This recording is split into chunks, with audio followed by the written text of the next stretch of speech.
오늘 우리 함께 나누실 말씀은 사무엘상 8장 1절부터 9절까지의 말씀입니다. 사무엘상 8장 1절부터 9절까지의 말씀. 우리 다 같이 함께 합독하시겠습니다. 사무엘이 늙음에 그의 아들들을 이스라엘 사사로 삼으니 장자의 이름은 요엘이요 차자의 이름은 아비야라. 그들이 브엘세바에서 사사가 되니라. 그의 아들들이 자기 아버지 행위를 따르지 아니하고 이익을 따라 뇌물을 받고 판결을 굽게 하니라. 이스라엘 모든 장로가 모여 라마에 있는 사무엘에게 나아가서 그에게 이르되 보소서, 당신은 늙고 당신의 아들들은 당신의 행위를 따르지 아니하니 모든 나라와 같이 우리에게 왕을 세워 우리를 다스리게 하소서 한지라. 우리에게 왕을 주어 우리를 다스리게 하라 했음 때에 사무엘이 그것을 기뻐하지 아니하여 여호와께 기도하며 여호와께서 사무엘에게 이르시되 백성이 네게 한 말을 다 들으라. 이는 그들이 너를 버림이 아니요 나를 버려 자기들의 왕이 되지 못하게 함이니라. 내가 그들을 애굽에서 인도하여 낸 날부터 오늘까지 그들이 모든 행사로 나를 버리고 다른 신들을 섬김같이 내게도 그리하는도다. 그러므로 그들의 말을 듣되 너는 그들에게 엄히 경고하고 그들을 다스릴 왕의 제도를 가르치라. 아멘. 할렐루야. 여러분들, 우리가 사사 시대는 이스라엘의 왕이 없던 시대라는 것을 알고 있습니다. 그래서 하나님을 떠나고 자기의 소견에 옳은 대로 행했던 바로 그 시대가 바로 이제 사사 시대였습니다. 그리고 그런 사사 시대는 이스라엘의 역사상 가장 어두운 시대라고 우리가 볼 수가 있습니다. 자, 그런데 오늘 이게 본문에서 이스라엘이 그렇게 끊임없이 왕을 요구했지만 하나님이 왕을 허락하셨습니까? 안 하셨습니까? 허락하지 않으셨어요. 자, 그런데 오늘 본문에서는 드디어 무엇을 허락하십니까? 왕을 허락하시는데 그 왕을 허락하시는 그 과정에서 사무엘도 사실은 지금 마음이 별로 좋지가 않고 하나님도 별로 좋지가 않습니다. 이건 누구를 버렸다? 하나님을 버린 것이다. 그런데 그 하나님을 버렸다는 말을 7절 말씀에서 뭐라고 얘기하냐면 지금까지, 그러니까 한 번 더 8절 말씀에서 보면 애굽에서 인도하여 난 날부터 지금까지 하나님을 온전하게 왕으로 섬겼다 그러지 못했다. 섬기지 못했다. 그러니까 하나님이 지금까지 꾹 참고 있었던 것이죠. 계속해서 참고 하나님이 왕을 허락하지 않으셨는데 이제야 이제 왕을 허락하시게 된 것을 보게 됩니다. 그런데 이렇게 그 왕을 허락하는 과정에서 하나님은 어떤 그 한 가지의 모습을 우리에게 소개시켜 주냐 하면 사무엘의 자녀들에 대한 모습을 우리에게 소개시켜 줍니다. 자, 이제 사무엘이 어렵게 이스라엘을 하나님께로 돌이키는데 성공했습니까? 안 했습니까? 그렇게 사명을 온전히 잘 감당했어요. 그래서 하나님의 은혜 가운데 이제 이스라엘 백성들이 하나님의 뜻을 알게 되었고 또 전쟁에서 하나님의 뜻 가운데 하나님의 능력과 하나님의 은혜 가운데 블레셋에게서도 승리까지 하게 됩니다. 자, 그런데 그의 두 아들, 오늘 이제 본문에 나오는데 요엘과 아비야가 어떤 일을 벌입니까? 3절 말씀에 보면 이익을 따라 뇌물을 받고 판결을 제대로 하지 못하게 되는 그런 삶을 살게 됩니다.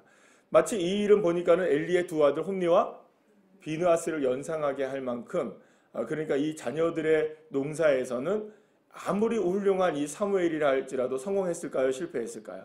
실패를 했다는 거예요. 자, 그러니까 엘리만 실패했던 것이 아니라 믿음 좋고 정말로 하나님께 인정을 받았던 사무엘조차도 아이들의 농사가 그렇게 만만치가 않았다는 것을 우리에게 말씀해 주죠. 자, 여기서 우리가 사실은 좀 위로를 받죠. 아멘이시죠. 우리가 위로를 받습니다. 왜냐하면 우리 믿음 생활 열심히 잘하는 것 같은데 우리 아이들은 왜 이럴까라는 고민들을 우리가 하거든요. 차라리 우리의 삶이 엘리와 같았다면 그럴 수 있어요. 그냥 홈리와 비느하스처럼. 근데 우리가 그나마 그래도 하나님의 은혜 가운데 살려고 애쓰고 또 믿음 가지고 살라고 애를 썼는데 그럼에도 불구하고 이 요엘과 아비야와 같은 아들이 생겼단 말이에요. 우리에게도 사실은 그럴 수 있다는 거죠. 우리의 마음대로 안 되는 거예요. 그래서 늘 언제나 얘기하는 것처럼, 말씀드리는 것처럼 자식은 우리의 마음대로 될까요, 안 될까요? 사무엘조차도 안 되는 거예요. 그러니까 여러분들 얼마나 이런 일들에 있어서 우리의 뜻대로 될 수 없는 것이 정말로 이 자녀의 일인가라는 걸 생각해 볼 수가 있습니다. 자, 그런데 오늘 우리가 바라봐야 될 한 가지의 관점은 뭐냐면 이것입니다. 자, 그런데 하나님이 이 일을 통하여서 누구를 허락하십니까? 예, 왕을 허락해 주셔요. 그리고 왕을 허락해 주시고 이스라엘 백성들을 하나님이 꾹 참고 있었던 그 말을 하나 턱 터뜨리는 거죠. 지금까지 하나님의 말을 듣지 않았다. 이렇게 얘기하는 거예요. 자, 그러면 사무엘은 괜찮는데 요엘과 아비야가 괜찮지 않은 이 상황 속에서 하나님 갑자기 툭 무엇을 이스라엘 백성들이 요구하니까, 왕을 요구하니까 왕을 허락해 주시는 장면을 우리가 어떻게 바라봐야 될까라는 걸 생각해 보면 이렇습니다. 자, 물론 이 모든 것이 요엘과 아비야 때문은 아니지만, 요엘과 아비야의 모습 때문에는 아니지만, 요엘과 아비야의 이 상황으로 인하여서 하나님이 무엇을 허락하시는 거죠? 왕을 허락하세요. 그러면 이 장면을 우리가 어떻게 봐야 되느냐? 좀 더 큰 그림으로 바라보셔야 됩니다. 이게 무슨 말이냐면, 사무엘의 아들 농사 실패했네. 아이고 사무엘 어쩌나. 이렇게만 바라보지 말고, 자, 사무엘의 두 아들이 지금 실패했죠. 지금 잘 안 됐죠. 지금 그 아들들이 온전하게 살지 못했어요. 그런데 하나님이 그것까지도 사용하셔서 누구를 세우는 길을 이제 열어주시는 겁니까? 예, 왕을 세워주시는 길을 열어주시는 거예요. 그리고 궁극적으로 하나님의 마음에 합한 왕이 세워지는 누구까지? 다윗의 길까지 하나님이 열십니다. 그러면 다윗이라는 존재는 누구에 대한 예표로의 성격이 구약 성경에 가장 강한가? 하면 예수 그리스도를 얘기하는 거죠. 그러면 인생 가운데 이스라엘 백성들이 아무리 해도 이래도 저래도 성공합니까? 못합니까? 잘 안 되는 거예요. 하나님의 뜻 가운데 살지 못하고 하나님을 온전히 섬기지 못하는 그런 인생을 살아가는 거죠. 자, 그런데 더 이상은 안 되니 하나님이 누구를 세우시겠다. 왕을 세우시는데 그것은 사울이라는 왕이 아니라 궁극적으로 누구를 바라보고 있는 걸까요? 다윗을 바라보고 있는 것이고, 그리고 궁극적으로 다윗을 통해 누구를 바라보게 하는 걸까요?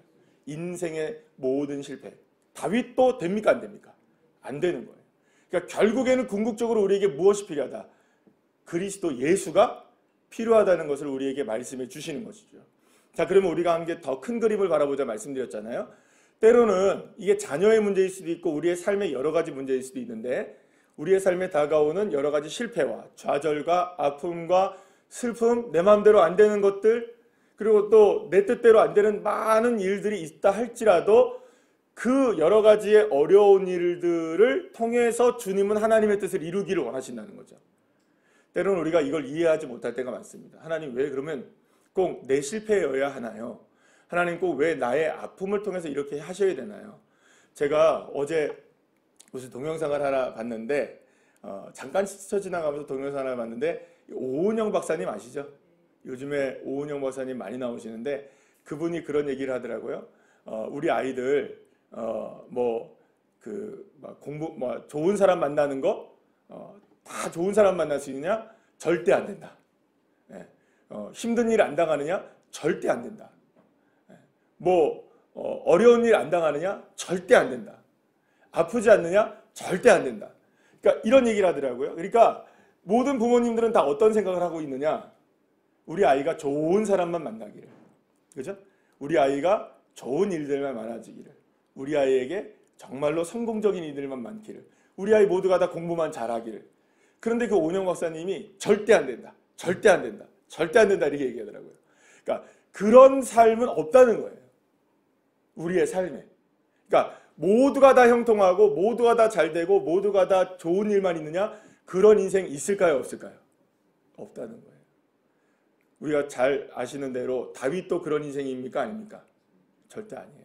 사무엘도 그렇습니까? 사실 사무엘도 여러 가지 어려운 일들을 많이 겪어요. 그러면 성경의 많은 인물들 속에서 그 인물들의 명함이 있는 인물이지 다 명만 있는 인물은 아니라는 거죠. 암이 다 있는 겁니다. 어두운 면도 있고 힘겨운 면도 있습니다. 그래서 중요한 것은 이것이죠.